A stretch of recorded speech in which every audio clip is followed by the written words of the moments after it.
Hey kids, this is Ivan. How you doing? I've been thinking about my friend Alicia, who I quoted yesterday quite a bit. She does not play role-playing games, and I'm not going to get into why I'm thinking about her. But she was, or is, a font of great quotes, and I was thinking of one today. Another guy, Mike, he had an issue with another person, and he was explaining what had happened and everything, and the unfortunate consequences. And Alicia asked him, "So what was your part in it?" And he stopped and said, "What makes you think I had a part in it?" And Alicia just didn't skip a beat. She said, "Well, you were there, weren't you?" And that was, one of those great moments in history. And it got me thinking, though, a little bit, how related that is to the topic I want to bring up today, which is related to what I talked about yesterday in terms of like role-playing game, the toxicity in the RPG community, and my responsibility not to be toxic. And I want to approach this from a different angle.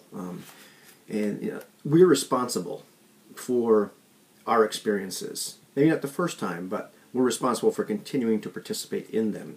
And I was having a discussion with some friends, revolving once again about some, the controversy of the week that's going on, about in the communities, and some other, tangential stuff. And I kind of remarked that internet communities need to be aggressively gatekeeped and culled, and that we need to have a strong vetting process.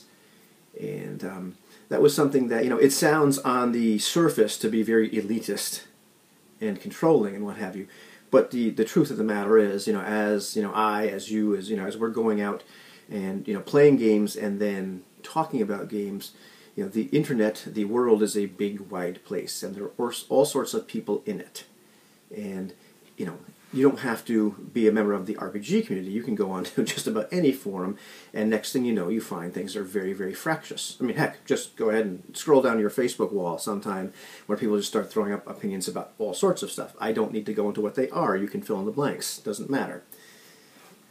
So to me, I am involved in this hobby because I want to enjoy myself. I want to have fun. I want to explore concepts and all that sort of thing. When I talk to other people about role-playing games, I want to talk about ideas and about techniques and about our experiences and all these sorts of things.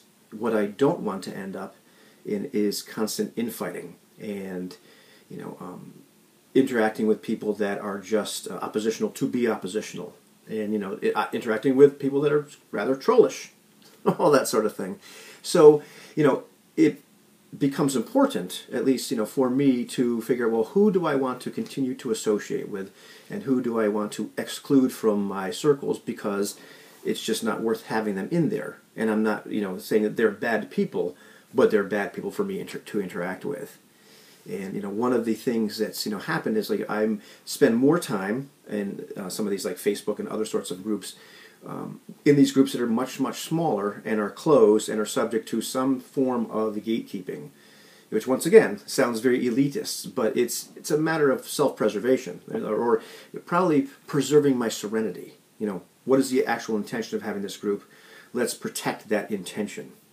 And I do participate in some wider groups every once in a while, and I used to participate in them quite a bit, but I found the difference between interacting in some of these more controlled groups, for lack of a better word, and then interacting in the wider world, can be very, very different. Now, of course, the big danger is yours little to small group ends up being some sort of echo chamber, and that can certainly happen. And I've, been involved in groups where it does become an echo chamber because we all agree on the same things, and, we kind of circle the wagons, and, we all sing Kumbaya. And in fact, I've been involved in some very large groups which were like that. And in fact, to be honest, some of the my forays into like the OSR community, these were kind of attempts to sort of do that. We circled the wagons, we sung Kumbaya, and then we started fighting among ourselves. And you don't have to just pick on the OSR. You can think of any other group, and of course, these things sort of start to happen. I'm lucky that in most of the groups that I'm involved in now, we have some very strong personalities. We disagree. There have been times where literally, two of us have had to kind of like, retreat back to our corners and like cool off because we were really grating on each other. But we were able to kind of go back and realize, okay, this is where we're butting heads.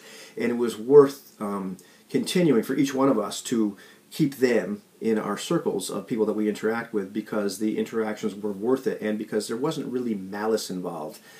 It was just misunderstanding. I mean, perhaps we had very, very strong opinions, and in many cases we were missing a point.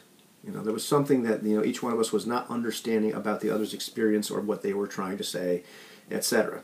Or sometimes one of us just put the blinders on. I'll fess up to putting the blinders on every once in a while, and was going forth really kind of ignoring or not understanding what the other person was trying to do and tearing too much of it down.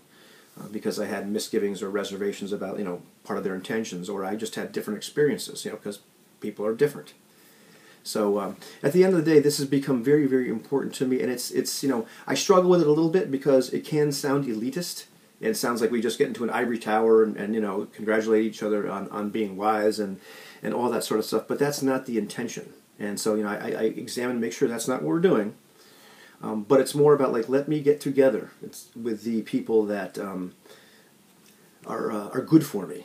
That we all have the I don't want to say our intentions are pure, because that's not necessarily it. But the idea that we're all there for the same reason, and we're all there to have foster and expand and share our positive experiences, to build each other up, to enjoy this hobby more, to dig in deeper and see what else we can find in it, and to kind of enrich each other's experiences, to bounce ideas off of each other.